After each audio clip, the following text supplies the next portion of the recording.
मेरे नबी मुसल्ले पे आए और इतनी पावर वाला यार, उसके लहजे की धमक कसम से कयामत में देखना। फकत इतना सबब है इन्हें काते बज़्म महशर का कि उनकी शान महबूबी दिखाई जाने वाली। उसके लहजे की धमक पुलसिरात पे देखना, मीजान पे देखना, मीजान पे देखना। अमल तुल चुके, फैसला हो चुका, बंदा गुनाहगार है। हुक्म हुआ खचेड़ो, जहन्नम की तरफ लेके चलो। बेड़ियां पड़ गई, हथकड़ियां लग गई, फरिश्ते लेके चले। इतने में तेरे मेरे महबूब आएंगे। वो मुड़ के कहेगा या रसूल अल्लाह मेरी मदद फरमाए। हुजूर आके कहेंगे ठहर जाओ, क्या मसला है? फरिश्ते कहेंगे हुजूर अमल भी तोला गया, गुनाह ज्यादा है, नेकियां कम है, फैसला हो चुका, ये जहन्नम जाएगा। जानते हो मेरे हुजूर कहेंगे फरिश्तों छोड़ो इसे। पहली आवाज पे फरिश्ते छोड़ देंगे। फिर आका कहेंगे फिर से अमल तोलो। हिम्मत नहीं है किसी फरिश्ते में, ये धमक है मेरे महबूब के लहजे की। हिम्मत नहीं है कोई ये कह सके तुल गए, कोई ये कह सके नहीं नहीं अब नहीं होना है, अल्लाह की तराजू है। नहीं, महबूब कहेंगे फिर तोलो। फिर अमल तोले जा रहे हैं। अब जब अमल तोले जाएंगे तो अब गुनाह कम हो जाएंगे, नेकियां बढ़ जाएंगी। फरिश्ते कांपने लगेंगे, मालिक तराजू तेरी, फैसला तेरा, इंसाफ तेरा। अभी तोला था गुनाह ज्यादा थे, अब तोल रहे हैं, अब नेकियां ज्यादा हैं। रब फरमाएगा फरिश्तों देखते नहीं हो, मीजान पे महबूब आके खड़ा हो गया है। अगर ये खड़े हो करके अमल तुलवाए फिर भी गुनाह ज्यादा हो जाए, ये मेरी रहमत को गवारा नहीं हो सकता। सुभान अल्लाह। नारे तकबीर, नारे रिसालत, नारे हैदरी, अज़मत रसूल पाक मुफ्ती हम्माद साहिब क़िबला। सुभान अल्लाह। ये उनके लहजे की धमक। अल्लाहू अकबर। वो पैगंबर, कभी आपने ना अपने चचा को अपने पीछे नहीं चलने दिया, नहीं चलने दिया। क्या फरमाया करते थे? आका फरमाते थे चचा मेरे पीछे ना चला करो, लोग कहते हैं आपकी शक्ल मेरे बाप अब्दुल्ला से मिलती है। जब तुम पीछे चलते हो तो लगता है कि अब्दुल्ला मेरे पीछे है। अल्लाहू अकबर। वो खुदा के वास्ते कदर करो बाप की भी, इज्जत करो बाप की भी। ये वो दरख्त है ना जो अपने जीते जी अपने बेटे पे कभी धूप नहीं पड़ने देता, औलाद पे कभी धूप नहीं पड़ने देता। ये वो दरख्त है जो अपनी औलाद पर धूप नहीं पड़ने देता। ये वो दीवार है जो अपने बाप अपनी औलाद तक किसी आंधी के झोंके को नहीं आने देता। बाप अगर घर में बिस्तर पे भी पड़ा है ना तो औलाद के लिए चट्टान होता है, चट्टान होता औलाद के लिए। इसलिए गुजारिश है, इज्जत किया करो बाप की, कदर किया करो, और इनके सामने कभी ऊंची आवाज में बात ना किया करो, ना किया करो। जब कहते हो ना तुमने हमें दिया ही क्या है, तुमने हमारे लिए किया ही क्या है, ये बड़ा मुश्किल जुमला होता है, बड़ा मुश्किल। मेरे एक मिलने वाले, और मैं नाम नहीं लूंगा, तो वो एक दिन मुझसे कहने लगे मौलाना मैं बच्चों की जमीन के लिए ना, ताकि इनकी जमीन बची रहे, मैंने जेलें काटी है अपनी औलाद की जमीन बचाने के लिए। लोग, अकेला था मैं बाप का, दुश्मनों ने पूरी ताकत लगाई कि ये मर जाए, इसकी जमीन हम हड़प लें, जेल चला जाए, जमीन बिक जाए। वो कहता है कि मैं औलाद की खातिर जेल काट के आया ताकि इनकी जमीन बच जाए। आज मेरी औलाद जब मुझसे कहती है कि तुमने हमारे लिए क्या किया है, तो कहता है यहाँ का पसीना तलवे में निकल जाता है, तलवे में निकल जाता। उस बाप के जुमले क्या थे? उसने कहा था मौलाना सच बात ये है, ये मुझसे पूछते मैंने इनके लिए क्या किया है। वो कहता पैदा करने वाले की कसम, जायदाद छोड़ो, दौलत छोड़ो, तालीम दी, बिजनेस दिया, सब छोड़ दो, मैंने जो इनके नाम रखे हैं ये उसकी कीमत नहीं अदा कर होता है। वो कहते हैं जो मैंने इनके नाम रख दिए हैं ये उसकी कीमत नहीं अदा कर। इसलिए तुमसे गुजारिश है मेरे बच्चों, अल्लाह तुम्हें जवानियां दे और होश में आओ। कभी बाप को तकलीफ न देना, कभी बाप को दुख न देना, वरना अगर ये चला गया हमेशा उस कांधे को तरस जाओगे जिस पे रख के तुम सर रोया करते थे। नहीं मिलेगा कोई तसल्ली देने वाला, वरना दुनिया इतनी अजीब है, लोग रो के सुनते हैं, हंस के उड़ा देते हैं। तुम्हारे दुखों को दुखों की तरह सुनेंगे, फिर मौज करेंगे तुम्हारे हटते ही, हंसी उड़ाएंगे तुम्हारी। सिर्फ एक बाप है जो तेरे आंसू देख के रो देता है। इसलिए मेरी गुजारिश है, इज्जत किया करो बाप की, कदर किया करो माँ की। ये बहुत कीमती रिश्ते हैं, बहुत कीमती रिश्ते। सुना होगा एक दिन हजरत मूसा कलीमुल्लाह ने अर्ज की थी, मेरे मालिक वो बंदा कौन है जो जन्नत में मेरे साथ रहेगा? अल्लाह ने फरमाया महबूब मूसा देखना चाहते हो? कहा जी। कहा फला मकाम पे चले जाओ, उसकी दुकान है। गए, जाके देखा गोश्त काट रहा था, चक्कर में थे कौन सी नेकी इसने की है कि कलीम के साथ जन्नत में रहेगा। आप बैठ गए, बताया नहीं मैं कौन हूं, वो भी नहीं जानता था चेहरे से। बैठे रहे, सुबह से शाम हो गई, गोश्त काट के बेचता रहा। आपने देखा कोई नेकी भी इसने नहीं की। फिर सोचने लगे शायद रात को ये कयाम करता होगा। जब वो दुकान बंद करके चलने लगा ना, तो आप भी पीछे पीछे हो लिए। अब आपका तो वो अपना वतन था नहीं, उसने आपको चलते देखा, चेहरा नबी का चेहरा था, और नबी के चेहरे में वो कशिश होती है जो उसे देखता है देखते ही रह जाता है। देखा, कहने लगा ओ हसीन चेहरे वाले, कहीं बाहर से आए हो?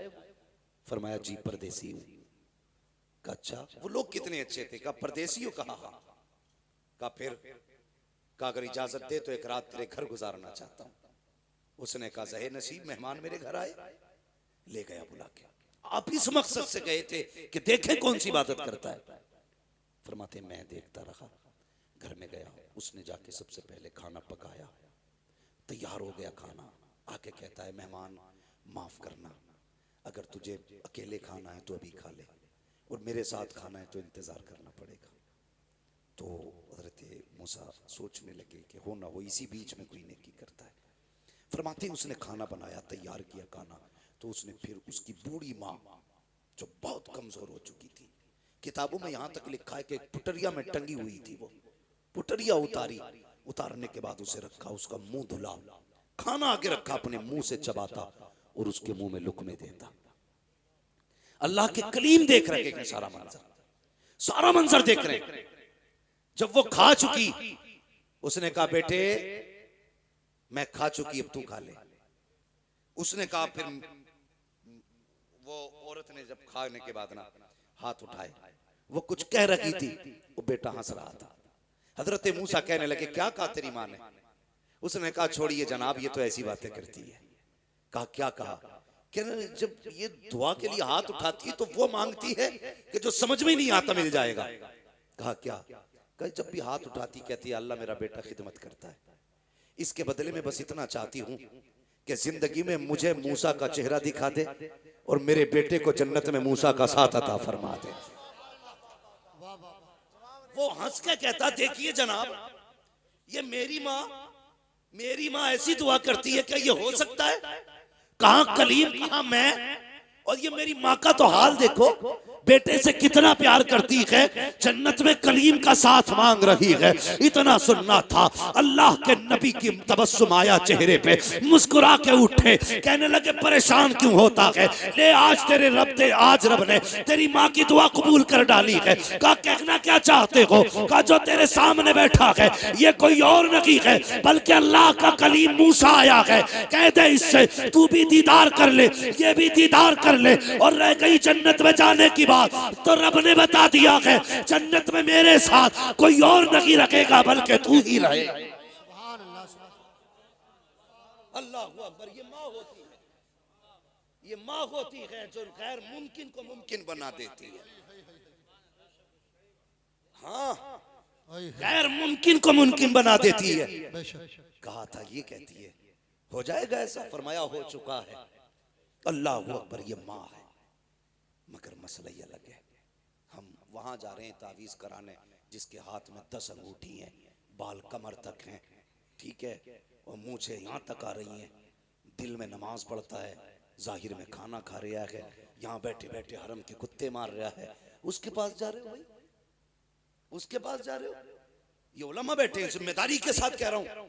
एक तरफ अगर 70 वली बैठ जाएं और तेरे हक में बद्दुआ करें, दूसरी तरफ तनहा तेरी माँ जिसके नाखून में गोबर, हाथ में मिट्टी लगी हो, कपड़े भी कई जगह से फटे हों, बुढ़ापे की झुर्रियां माथे पे हों, कोई शबाब कोई जाहिर खूबसूरती का ना हो, कोई सफाई सुथराई भी ना हो, फरमाया गया 70 वली बैठ के तेरे हक में बद्दुआ करें। एक माँ बैठ के तेरे हक में दुआ करने लग जाए, अल्लाह 70 वलियों की टाल देता है, एक माँ की नहीं टाला करता है। ये माँ होती है, इसलिए कदर किया करो माँ की, इज्जत किया करो माँ की। अल्लाह से दुआओं में मांगा करो, अल्लाह में माँ बाप का फर्माबरदार बना, वरना आप कलम वाले हो, कोट वाले हो, जायदाद वाले हो, कुछ भी हो, माँ बाप के नहीं हो तो कुछ भी नहीं हो, कुछ भी नहीं। आज जेब पे कलम लग जाए ना, जेब पे जरा सा कलम लग जाए तो फिर उसकी सारी पावर अब्बा को ही दिखा रहा है, अब्बा को दिखा रहा है। अगर बाप ने कह दिया लल्ला इधर को हटिए, ये लल्ला इधर को हटिए, कह रहा दिखते नहीं हो, ड्रेस गंदी कर दी। और बेगैरत जिसके हाथों पे मिट्टी बता रहा है ना, तो अगर इसने अपने गंदे कपड़े पहन के मजदूरी ना की होती ना, आज तेरे बदन पे साफ कपड़े नहीं होते। हाँ, तेरे बदन पे साफ कपड़े नहीं होते। आज जिससे कह रहा है ना तुमने कपड़ों का ख्याल नहीं किया, अगर इसने अपने कपड़ों का ख्याल किया होता तो शायद कोई तुझे पहचानने वाला भी नहीं होता। हाँ, कभी ख्याल आया करे ना, वो क्या मेरे सामने, वो क्या मेरे सामने। मैं एक बात और कह के जाना चाहता हूँ, खुदा के वास्ते, जिस तरह बाप की इज्जत करते हो ना, बाप के बाद बड़े भाई की भी उतनी इज्जत किया करो, उतनी इज्जत किया करो बड़े भाई की। इसलिए जैगम भाई बाप के बाद भाइयों को बड़ा भाई बाप बन के पाला करता है, बाप बन के पाला करता है। कई भाइयों को मैं ऐसों को जानता हूँ, ये आंखों देखी बात है, कोई किताबी नहीं है जो हवाले मांगो मुझसे, आंखों देखी बात है कि भाइयों ने मजदूरी करके छोटों को पढ़ाया। आज जब वो सर्विस पे लगे, वो कल भी मजदूरी कर रहा था, आज भी कर रहा है। न कल उसके बच्चों का ठिकाना था, न आज उसके बच्चों का ठिकाना है, और सारी चमक उसी गरीब को दिखाई जाती है। डर अल्लाह से, डर अल्लाह से। उसके हाथ में ठेला है, उसका कोई कसूर नहीं है। तेरे हाथ में कलम है, तेरा कोई कमाल नहीं है। ये सारे फैसले कुदरत के हैं। वो जिसे चाहता है फर्श पे डाल देता है, जिसे चाहता है अर्शों पे उठा देता है। इसलिए कदर किया करो रिश्तों की, खास करके उनकी तो ज्यादा कदर करना जिन्होंने जिंदगी तुम्हारे लिए लौटा दी, जो जिंदगी तुम्हारे नाम कर देते। एक जमीन के इतने से टुकड़े की खातिर किसी पे हाथ ना उठाना, मैंड की खातिर, कमरे की खातिर, बिस्तर की खातिर कभी ना लड़ना। सब्र रखा रह जाएगा, सब्र रखा रह जाएगा। ये रिवायत हजरत अली की तरफ भी मंसूब है और हजरत मूसा कलीमुल्लाह की तरफ भी मंसूब है कि दो लोग आपस में जमीन के लिए लड़ रहे थे। एक कहता था मेरी है, दूसरा कहता था मेरी है। तो हजरत मूसा कलीमुल्लाह आगे, वो कहने लगा कि आप फैसला कर दें जमीन किसकी है। आपने फरमाया जमीन तू ही बता किसकी है। जमीन ने सबक सिखाने के लिए जवाब दिया था। उसने कहा इन दोनों से कह दो, ना मैं इसकी हूं ना मैं इसकी हूं, इन्हें बता दो ये दोनों ही मेरे हैं। जमीन किसी की नहीं हुई है, सब जमीन के होने हैं, सब जमीन के होने हैं। इसके लिए ना लड़ा करो। ये तो आई गई, तुमसे पहले नवाबों के पास तो इतनी थी कि वो चल नहीं पाते थे अपनी जमीनों में, घूम नहीं पाते थे अपनी जमीनों में। 600 नौकर रहते थे उनके दरबारों में, खाली जमीन देखने के लिए। हैं? आज 4 बिगल्ली है, फट गया, रोड पे आ गई तो मर गया। फिर कद नीचे थोड़ी आ रहे हैं, अगर हाईवे पे आ गई है तो। सही है बात। 4 बिगल्ली हाईवे पे आई है, मर गया, 3 करोड़ का रेट मिल गया। तू 3 का ना 30 करोड़ का बेच ले, और कफन में जब लिपट के जाए हम तेरे हाथ देखने आएंगे, कितने लेके जा रहा है, कितने छोड़ के जा रहा है। कुछ नहीं लेके जाओगे, सिर्फ अमल लेके जाओगे, दुआएं लेके जाओगे अपनों की। किसी का दिल रखा है तो वो खुशियां आप लेके जाओगे, किसी को दुख से निकाला है तो वो मुबारकबादियां आप लेके जाओगे। वरना मैं ऐसे जनाजे भी मैंने देखे। एक साहब का जनाजा जा रहा था तो एक गैर मुस्लिम आया, बोले जरा रोको रोको, इनका जनाजा नीचे रखो, मुझे मुंह देख रहा है। लोगों ने रख दिया, यार करीबी है, पड़ोसी है, देखना चाह रहा, दिखा दो। जानते हो उसने कफन हटवा के क्या कहा था? उसने कहा था प्रधान वो जमीन के कागज किधर हैं जो तुमने मेरी जमीन पे कब्जा किया था। बेटों की शर्म से नजरें झुक गई थी। ये आंखों देखी वाली बात कर रहा हूं मैं। वो कह रहा था वो जमीन किधर है जो तुमने मुझसे जबरदस्ती ली है, लेके जा रहे हो या छोड़ के जा रहे हो? भाई अगर किसी ने जनाजा रोक के इतना कह दिया तो समझ लेना ना दुनिया में खैरियत है ना आखिरत में खैरियत है। ना आखिरत में खैरियत ना दुनिया में खैरियत। ऐसी जिंदगी जी के जा, तेरे जनाजे के पीछे कोई यतीम रो के कहे अफसोस रोटी खिलाने वाला चला गया, अफसोस कोई पानी पिलाने वाला चला गया, अफसोस ईद पे कपड़े बनाने वाला चला गया। ऐसी जिंदगी जी के जा, कसम से कोई तीजा करे ना करे, कोई 40वां करे ना करे, बरसी की फाता हो ना हो, अपने पीछे ऐसे लोग छोड़ जाओ जो कहे मालिक हमारा सहारा गया है, कब्र में अपनी रहमत का सहारा देते। 40 में एक जगह है और गरीब यतीम की एक दुआ अपनी जगह पे असर लगा। इसलिए अपने पीछे से छोड़ के जाओ। मेरे हुजूर का जनाजा उठाना, अबू बकर सिद्दीक साथ में थे, गौर से सुनना। अबू बकर सिद्दीक साथ में थे, घर में से चीख के रोने की आवाज आई। फरमाने लगे कौन रोया? तो देखा एक बच्ची रो रही थी। तो आपने फरमाया क्या बात है? उसने कहा हम इसलिए रो रहे हैं, हमारे घर में कोई नहीं था करने वाला, मैं और मेरी दादी थी। हुजूर हमारी बकरियों का दूध निकालने आया करते थे, आज के बाद हमारी बकरियों का दूध कौन निकालेगा? मैं छोटी हूँ, दादी बूढ़ी, हम तो भूखे रह जाएंगे। अबू बकर सिद्दीक ने बच्ची को सीने से लगा के कहा था, बेटी परेशान मत होना, ये हुजूर का करम है कि जाते जाते अबू बकर को तेरे घर का पता दे जा रहे हैं। अबू बकर को तेरे घर का पता दे के जा रहे हैं। फरमाने लगे बेटी आज के बाद अबू बकर आया करेगा, पूरी दौरे खिलाफत में आप उनके घर जाते, बकरियों का दूध दूते और उनको दे के आया करते थे। यार कम से कम ऐसी जिंदगी गुजार के जाओ, ऐसी जिंदगी गुजार के जाओ। हम तो अगर यतीमों पे हाथ भी रखते हैं ना तो कैमरा पहले लगाते, फोटो पहले लेते थी। मैंने यतीम के सर पे हाथ रखा, मैंने गरीब को सीने से लगाया। ये क्या मसला है? पढ़ो ना आप तारीख। मदीने शरीफ में ना एक ऐसी बूढ़ी भी थी जिसका कोई नहीं था। जब काम तकसीम हुए ना, हजरत उमर फारूक आज़म और सहाबा कैसे लोग थे, कैसे लोग थे, नेकियां ढूंढा करते थे। कहीं काम मिल जाए ऐसा जिससे नेकी में, भाई इसे सही कर लो यार, कहीं काम मिल जाए ऐसा जिससे नेकी। पता चला एक बूढ़ी है जिसका कोई नहीं। हजरत उमर गए, दरवाजा खटखटा दिया, आवाज आई कौन?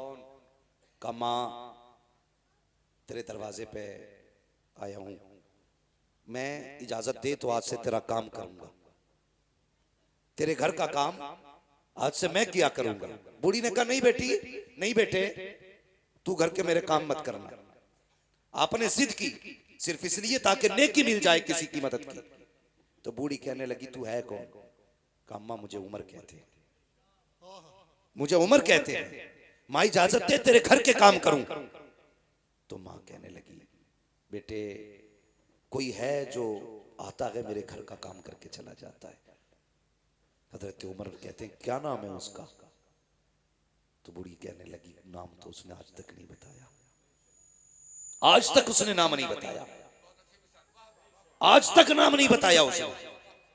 अच्छा फिक्र हुई कि चलो आता कब है? का रात को आता है या किसी भी वक्त आता है, काम कर जाता है। हजरत उमर कहने लगे देखूंगा कौन है वो।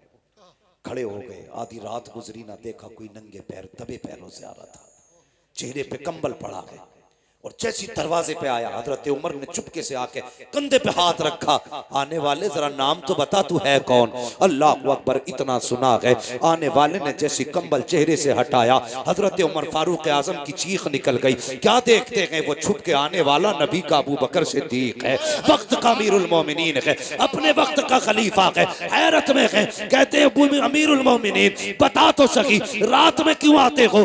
यार ताकि नेकी किसी पे खुल ना जाए इसलिए सन्नाटे में आता हूँ। कहा ये तो बताइए चप्पल जूता क्यों नहीं पहना? कहा इसलिए नहीं पहनता हूँ कहीं मेरी आहट से किसी की आंख ना खुल जाए, अगर आंख खुल गई तो बात पता चल जाएगी, अगर ये नेकी का पता चल गया तो हो सकता है कयामत में खुदा मुंह पे मार दे। और यार अबू बकर हो करके अगर नंगे पैर जा करके चुप करके नेकी करता है तो बता तुझे किसने हक दे दिया है कैमरे के आगे किसी गरीब की गरीबी का मजाक उड़ाया?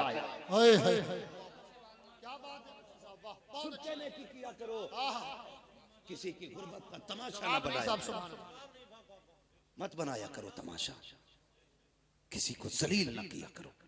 भाई नेकी ऐसे करनी है कि किसी को पता ना चले, किसी को पता ना चले, यतीम का घर भी चल जाए उसकी इज्जत भी रह जाए। हाँ हजरत आयशा सिद्दीक़ा रज़ियल्लाहु ताला अन्हा ने एक मर्तबा अपने भांजे को ना कुछ अनाज दिया, फरमाने लगी जाओ हमारी पड़ोस में फलां शख्स है बड़ा गरीब है, उसके यहाँ देख के आ जाओ। जाने लगे ना तो उम्मुल मोमिनीन ने बड़ी बात कही थी, फरमाने लगी जा तो रहा है बेटे लेकर के, पहली बात तो उसके हाथ में मत देना,